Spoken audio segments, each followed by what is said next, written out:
چه حسی داری؟ خیلی حس خوبی دارم، اومدم تتو کنم ولی هنوز نمیدونم اینجای پام بزنم یا اینجای پام. منتظرم هم حاضر شه چون یه سری جزئیاتش رو میخوام تغییر بدم و اینکه به کار کسی که میخوام تتو کنم بهش بسیار اعتماد دارم، چون یکی این تتو رو پیشش زدم، مامانم پیشش تتو زده و فرزانه جون. ببینم چی میشه، ببینیم چه اتفاقی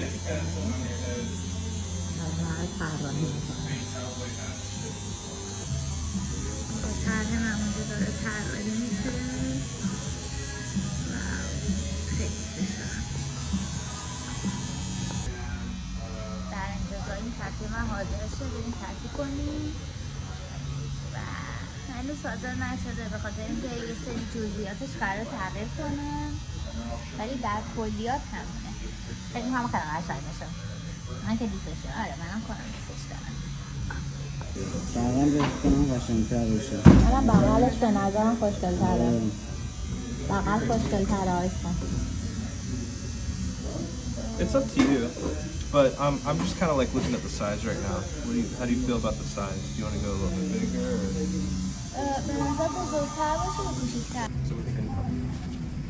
So we go inside.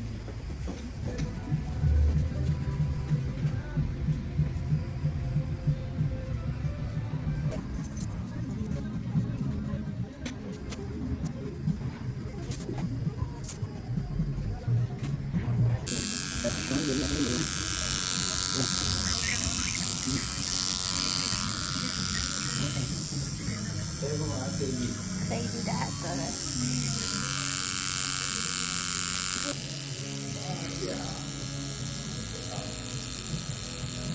نظر درباره تتو پاش چجوریه؟ فقط میتونم بگم گوه خوردم، تمومم نمیشه. خیلی درد داره، خیلی زیاد درد داره.